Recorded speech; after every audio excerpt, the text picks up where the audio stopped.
Hello and welcome to another gameplay review on the Virkayu gameplay channel. And in this one we have the perfect game to show you how to play in Season 12. Obviously for this we need to use a challenger gameplay, and that means the carry potential significantly falls to the jungle, because in this elo, obviously, it's always jungle diff according to laners. But for you, the average citizen of the forest looking to climb and learn how to carry your laners from their own inadequacy, this guide will help you out. Now, every season at the beginning of the year I usually release 5 steps to be the greatest jungler, 5 steps to be a better jungler. It's iterated every single season. Once a year I do it. And basically it's a summary of core principles that you will need to basically flourish and perform the best out of all the junglers in the new season. I will be releasing that hopefully very, very soon on the main channel. This will be the full gameplay companion to that. So watch that one, watch this one, watch this one, watch that one. You should have everything you need. Now, I did actually ruin on your screen, obviously with Lethal Tempo.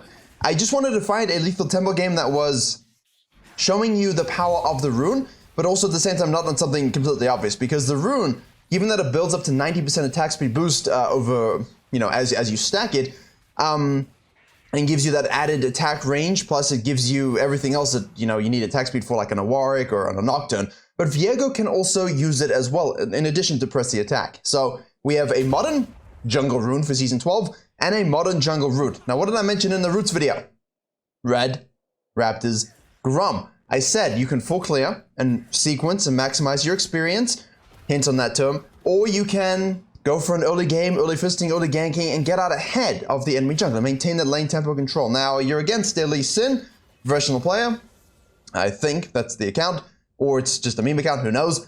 And sometimes, these junglers, as they transition into the new season, will try stick to the roots they've always known. I love the fact that the Viego here has gone for a hybrid gank, and of course, with a Nautilus and a flash stun and a Nami and a Varus, that's free gank. So in your games, decide from the outset, do I want to use my rune that I have, the Lethal Tempo rune, or whatever rune, like Predator, for example, early, or do I want to focus on my own experience against? Now in this situation, we know that Lee Sin starts topside, we know he's sequencing down, so we can do a 3-camp gank, and then we can kind of shadow, expecting the Lee Sin to show up. This works better if you have a scanner, so if you know it's not warded. But if the ADC is going to stick around, here we go, 30% attack speed. Lee Sin is flashing in. The ADC is going to die, but we have become the Varus. We have 30% attack speed still stacked, and because we're ranged, obviously, and now you become melee. So he goes for the fight down here. He gets it fully stacked up to, what would be 90 if you're melee, but because he's a Varus, it sticks at 30. And when he went back to Lee Sin there, it was still at 30. I'm interested to see if that is literally 30% or if that's actually just a tooltip error. But Viego obviously goes back and forth as you shift between ranged and unranged. Just in case the rest of you haven't seen the full tooltip, that fully stacked Lethal Tempo can exceed your attack speed limit, but also gives you bonus attack range, 50 and 100 respectively if you're melee or ranged. So that's absolutely huge, and I really loved showing right here as Lee Sin goes for mid lane gank. Okay. I loved showing the 5-camp getting punished. And the Viego went for an early gank, read it, tracked it, executed it, used Lethal Tempo beautifully. And now, you have to understand in the season how to slingshot your experience, because if you fall behind a little bit like Lee Sin does here, even the Viego's a little bit behind, you don't have the Scuttle Crab to fall back to. So you're going to feel the need to gank a bit more, to fight a bit more, and junglers like Viego, me like Solo Bolo, I can get with that. Junglers like the Viego, who gank early, if that gank doesn't work out, and you get counter-jungled a little bit, ooh, you're stuck level 3 for a little bit, and you're stuck level 4 for a little bit, it's not fun. So, if you're going to go for the hyper-aggressive routes, make sure you're using your tracking, fall back to a crab, resequence your camps afterwards, and if you need to reactively path because the enemy jungler's ganking like you did here, do so. Try and get 2 crabs if you can, but in this instance, it's mainly about your laners or your sequencing in terms of, taking your camp's nice flow or at least ganking. You're going to get really screwed over. So really hyper-focusing on, am I going to be full clearing jungler and then gank around that? Or am I going to try something early and then, hopefully it goes well? Risk assessment, fall back, take a crab, and then clear in sequence. As long as you're getting that sequence down by, say, the 6-minute mark, all your camps are going to respawn level 4, 5, 6, and you're going to have no issue staying relevant with your experience in terms of the game. But look at the Lee Sin, for example, right? This is a level 5 Raptor Cam. Now, because he took that in the 5 cam clear, he's going to get level 5 from this. Now, if he decided to do, say, Blue Gromp into, hell, let's just say Wolves, Red, and this whole thing transpired as it would have, all of a sudden, that's a level 1 Raptor Cam. Now, fortunately, he just dings 5. But what happens if he didn't get a kill mid lane? What if he didn't get any experience soak anywhere else? He'd still be level 4. And so that's the risk assessment you need to make as a ganking jungler. But any jungler can play like the Viego. You know, as you saw from the Master Yi game, any jungler can read, react, and gank appropriately. Now, we saw the Lee Sin down that side. They would have been tracking him. They know he's down there. We can go look for a fight now. Lethal tempo. And again, itemization. We're going into the Blade of the Ruined King. We're fully accentuating that lifesteal on hit tech speed fantasy. And here we go. Okay. So, complete disrespect from, I'm just going to say both bot laners. Lee Sin took his time to do Krugs instead of ganking first, which I think is a mistake, because you should have anticipated that the Viego is going topside, reset down, which means you want to gank before he arrives to get that tempo advantage. We don't do so because we feel the need to actually take our Krugs and catch up. And there you go. Doomed. Is he not stacking, or is it just the... There we go. That's really weird, the lethal tempo. It was stacking it. I saw it just as it went away there. That's a weird interaction with Viego, but keep track of it. Watch your attack speed go up. You should get the full stacks in-game. Don't know if it's just a replay thing, if it's not lacking clarity for me, but either way, this is great. Now, Lee Sin, in this case, if you know he's going to sequence up, Glacial Augment Lysandra. I'm just getting disease thinking about it. Nice dragon, too. Wow. That is... Oh, LeBlanc is a good champion. Saved by... Never mind. Thought for a second there might be a save. And look at this. Viego rotates, reacts immediately. We are level 6. Lee Sin goes into the mini wave, tries to kill the Nautilus, gets stunned. Is he gonna be able to do it? No, we ult and spot. That's hilarious. We are forced to flash Q, but we're able to do it. And off we go. So overall, let's summarize this early game. How do we get a huge gold lead as a jungler? How do we be the driving force? 1. Enemy jungler will make their decision. Full clear. Ganking path. You have to be able to react and read and rotate to that. But look at this. Straight from mid lane, down the river, into the bottom lane again. The sequencing is there, but at the same time, if there's fighting to be had, we need to use it. The experience in the jungle, while good after the second crab spawns, isn't as juicy early. So anything that allows us to keep this advantage over the enemy jungler, do so, and obviously if it benefits the lanes, everybody's happy. Lane is happy, you're happy, enemy jungler's not happy, but that's fine. That's literally your job description. And now straight out of base, we can go down. Why down? In this instance, catch-up experience, the minimal amount that exists, will be most benefit, offer the most benefit on your heralds and your dragons. So Nami's rotating, that's a beautiful ult. Hits absolutely nothing. Lee Sin shows bottom side again. Now he's finally level 6. That should be a cleanup kill for them. Oh my goodness, the disease doesn't stop for blue team. That's fine, they deserve it. LeBlanc and Lee Sin always deserve pain. Now, Grump is the highest tier camp experience on the map. Just spawned, it's the last thing to spawn, will be the highest level for him. And now you can sequence up, and you can cut into the map, and look, if the Lee Sin's doing the Herald, you can just kill him on it and take it. But if, you know, no one's really on it, and everyone's relaxed, and nothing's really happening, you can afford to full sequence, gank, fall back down, maybe invade, dive these with your Herald, and so on. Which is what Viego's doing. You know, we take our highest experience camps, sequence upside, Lee Sin showed on the bottom side, to get his camps and his red, well, red in this case, and Nami's promo roaming because bot's doomed, because we ganked it early. And that's something really, really big. Lee Sin finally kills me like Solo Bolo, and Viego's cutting it off, which is what I'm talking about, cutting the map. Didn't full sequence. He stopped his full sequence because he saw stuff happening on the minimap, hopefully you're looking at that as well. Rotates to the situation, gets himself 2 more kills. This is good. This is very good. Now we can push this. And that's something huge. You see this? This experience? Excuse me. I apologize. I apologize. Let's observe that in its full speed. Right. Let's observe. Lethal tempo. Boom. Stun. We got it at 75. There we go. And now it's fully stacked at 30 because we're ranged and we kill him again. Yeah, perfect. Attack speed. Very good. Straight into the Herald. Kill objective, kill conversion ratio. Get kills, take an objective. Get kills, take an objective. Reward yourself with the camps that you ignored in order to make the play in the first place. Very standard jungling, something all of you should be very familiar with at this point. Nami. This is like a fish, or it's like Nemo walking into a sushi joint. Don't think you want to be doing that. We're able to get it though, and now we can bounce. Exhaust as usual, take that. Me like Solobola was, take it, please take it, Aurelia. It's a little closer than, good champion. It's fun champion. Yeah, totally okay to be that close. Anyway, this bottom lane lead is an extension of yourself. Not all lanes are going, of your lead, of your ganks. Not all lanes are going to run with your lead here. But look at this. Level 6 at 11 minutes. When you 5 camp, and you die early, and you get no crabs, and you don't really sequence your camps properly, and you don't take advantage of where the enemy jungler is and isn't, you will notice in the jungle, it's rough. It's rough. You just struggle to get going, and that's why jungle is so important, because jungle is about getting going, yeah? Jungle is about having experience early and snowballing the game. This is our job. How do we stop the bounties affecting us? Now, let me put it this way. For all of you worried about bounties, and we've seen some hilarious images on high elo streams, we've seen some hilarious images on Twitter, and they've put out a hotfix to assist us in that regard. A little less swingy.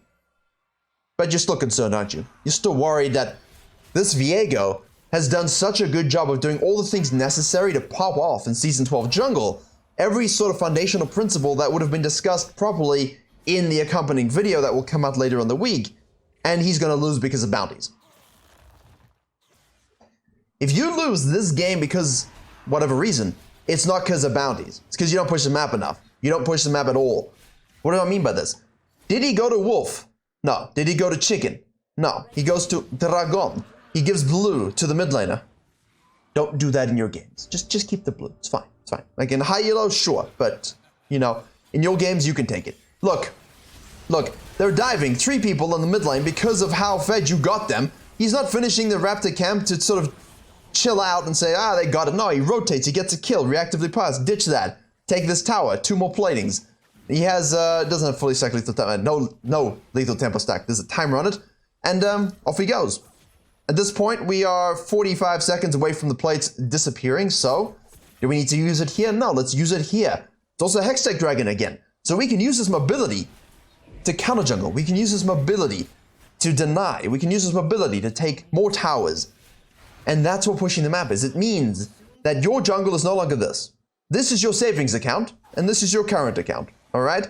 You are simply saving the savings account for a rough day, when maybe your bot lane overcommits and dies, or maybe the enemy team wins a good fight, but you've maybe spent everything in your current account, but you really want that beautiful Master Chief statue that's standing right there, and you can dip into your savings and take your jungle, because there's nothing left in your current account, because you already took it and spent it. And that's the thing. As long as they're not spending it and not using those cash monies, doesn't really matter. So, River, that's just no man's land. That's just where you go for a casual swim in your swimming pool because you're so damn rich. And now you take this. Or in South Africa, everyone has a swimming pool, so whatever. You live here. You live here. Vision controls here. You push these towers down. You push these towers down. You push these towers down. You take this. You take this. Now, out of base, why are we taking the savings account money right now? Why are we taking our own jungle? Well, because as I said, there's nothing here to take. And at the same time, we want to keep spending. Now, this is not good life practice, right? It's the metaphor is completely falling apart because I didn't foresee going this far with it. So we're going to cut it off right now. Like, you know, rich son being cut off from the family for overspending money. But take this when there's nothing here and you're waiting for your team to join you, okay? And when you do that, you know, they are not able to counter jungle you whatsoever. And you can keep pushing. Now, the bounties are online, so she's going to push this tower for a bounty. But don't let that distract you from pushing the map. Push this wave. Push this wave. Shadow. Shadow this. Take this. Take this. You know, look at Samira. We're consistently pushing the map and the waves towards their base. Too many times, junglers in low elo will, instead of doing what just happened, they'll take Gromp, Wolves, Raptors, Krugs, and collapse on the Aurelia. Why? Why? You can just take stuff, kill the LeBlanc for overpushing, shadow the Samira, collapse on anyone else who's out of position, and then collapse on top lane. And again, now you can fall back to the savings. You know, when things are not good, to the savings account. That's what it's there for. Don't go there as a first option, okay? Unless, of course, you're waiting for everyone to join you, right? Your jungle is only here so that when you fall back to it after a play or whatnot, or you need an item spike, or your team is dead. Use the Hextech to get into the jungle. Here we go. It's Friday. You got paid. Take the Gromp. What a shitty metaphor. I apologize. I'm severely sleep deprived at the moment. Yeah. Hopefully you understand the mess of logic through that. I've spoken about it before as well, so I try to just on the fly think about something funny, but I think initially it holds up. Nice W there. And you'll notice we've gone for the Blade of the Rune King into the Sterax, and now we've become someone else, and we become someone else again. Q misses. 5-level lead. 5-level lead. You force desperation out of the enemy jungler when they don't maximize their experience early on. They don't get any crabs. They try to get ganks. The lanes are just no, that's just soft inting. But you know what I mean. You can see Viego's footprint all over this game, and Samira ran with it. You know, kudos to the bottom lane this time. Lysandra just exists. But look at this. Push, push, push, push. The more you fall back to your jungle, the more you stop pushing to end, the more you stop pushing your lead and using your gold amount to win these fights, the more you give them a window to come back into the game. And the bounties are not going to change that. It's exacerbated. You know, the bounties will just make those scenarios really punishing. And honestly, that's good. If you're low elo, that's good. You don't deserve to win games if you can't close them out. Let's not be delusional here. Double inhib secure, push the waves, don't overstay too much. We've got a lot of cash, money, gold, Hextech out, and reset. If you don't need to reset, obviously, if you can fall back now, we can fall back, you know? Wait. The Hextech giveth and the Hextech taketh, blue team. Wait. Sterex comes in huge. Dragon is available. Now, with a huge lead, that's fine. In reality, though, please understand that resetting here is good, especially with like a smaller gold lead, like 5k. Because if you overstay here and die, and you've got 3k in pocket, you give them that shutdown, you give them all of their own jungle back, you give them the crab, you give them the bounty and the herald, and yes, the gold will swing, but should you have overstayed and died? No, you should not have. Now, obviously, out of base, here we go, to the dragon, to their jungle. Lee Sin is dying to the Vladimir. We secure this. This is a good dragon. Oh, I can't see it anymore. But I was just going to say it's the attack speed and the haste from Hextech is obviously great in this build. But the damage you do to champions that have more current HP than you from the chem tank, that's also really useful for those fights where you're a little bit behind. So if you can secure that when you're behind, you get the bounty, you get that that kind of added benefit in a fight.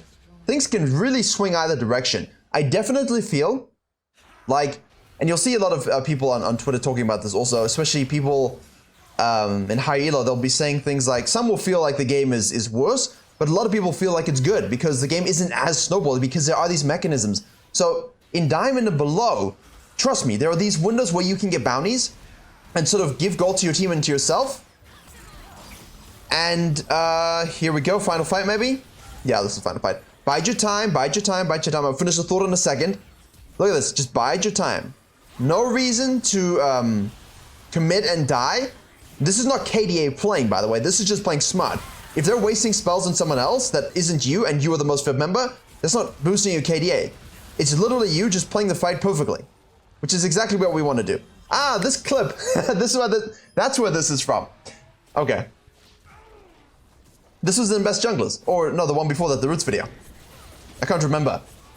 Best Junglers, right? The intro. Yeah, I actually didn't. I forgot it was from this game. You just get clips, you don't really think about it. Anyway, so the bounties will give you those comeback mechanisms, but if you're snowballing the game hard, you should have no issues still closing the game out.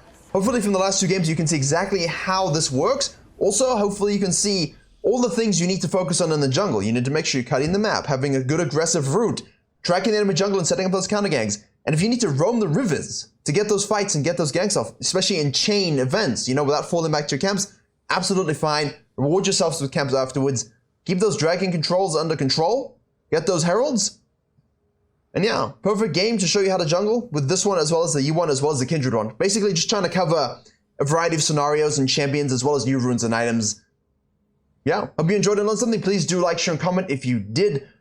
Please excuse the labored metaphor on finances and jungling. Obviously, don't spend your savings on a statue if you can't afford to. Usually it's for when you need a new roof. Like this year, I needed a new roof. Anyway, see you all in the next video.